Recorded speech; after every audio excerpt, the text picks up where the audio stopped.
जड़े कृषक थाए चाष कम करवा गाई बलद रखी तार दायित्व नेबा तार काम सब बेले ता बिल बाड़ी काम से लगी जाए।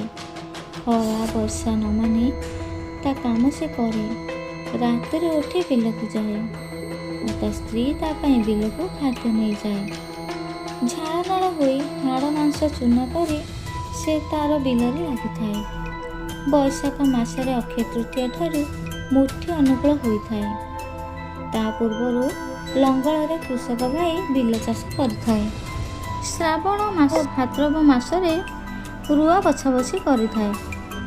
कार्तिक बा मार्गशीर मासरे धान काटी खला को आने। धान कटा सरिला परे खलारे थिबा धान को बेंगला पकाई धान अमल करे। बेंगलार अर्थ है गोटे मझिरे खुंटी थाए तार चारिपटे बलद बंधा हो चषा जाए। कृषक राति 2टा बा 3टारू बेंगला आरंभ कर दिए। एमिति दिने बेंगला को जीवा समय रे बलद कथा हेबा ताकू शुणागला। गोटे बलद अन्य बलद और गाई को कहूछि, देखिल मते रातिरू एमती नहीं बुलाउछि। तार बेंगला सरिबा परे खाइबा पाई देबाकू पड़िबो बोली मते अन्य एक बेंगला को छाड़ी देउछि। आमर पाटी फिटू नहीं बोली कौन जीवन नहीं, केते खटिबो, मते बहुत कष्ट हेउछि। हेले कौन हेबो, भगवान तो याद भली निष्ठुर लोकंक पाखरी मते पकाइछन्ति, कौन करिबा। कृषकटी सब शुणिला। ए सब शुणी से बलद को प्रश्न कला, तुमे कौन कथा कहि पारो। बलद कहिला, आमे एकथा कहिछु बोली जदि बाहरी काहाकू कहिछ तेबे तुमे मरीजीव। एमती कि तुमे तुम स्त्री को मध्य कहब नहीं। कृषकटी सब शुणी नीरव रहिला। सबुबेले तार स्त्री को कहे रातिरे जाई गुहाल घर ठिया हेबाकू।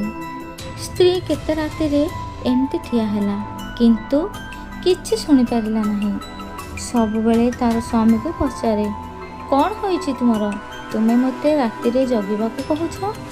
कृषक कहिला, मु जदि कहिबी तेबे मरीजीवी। सेही दिन ठारू से बलद को अन्य बेंगला को छाड़िलानी। किए जदि छाड़े से मना करे, कहे आरे भाई पशु जंतु तार पाटी फिटुनी, आमे ताको काहेकि खटेइबा, ताको कौन कष्ट हेउनी। एमती दिन गड़ी गड़ी चली थाए। कृषकटी केबे केबे कहिदेबा पई भाबे, पुणी आउ थरे चुप होई रही जाए। कृषकटी को बहुत कष्ट हुए बलदर कथा गुड़ाक कान रखा पाई। एमती दिने स्वामी स्त्री कथबार्ता समय रे कृषक सबु कथा तार स्त्री को कहीदेला। स्त्रीटी गाँव रे सबु लोकों आगे बलद कथा हेबा कथा कहीदेला। किछि दिन परे कृषकटीर देह खराब हो गला एवं सही असुस्थ समय रे प्राण हराइला। स्त्रीटी बसी बहुत भाविला काहेकि कहूथिली। दर्शक बंधु, जदि आपण मानक कहानी भल लगी थाए तेबे कमेंट एवं शेयर करिवे एवं आम चैनल टी को सब्सक्राइब करिवे। धन्यवाद।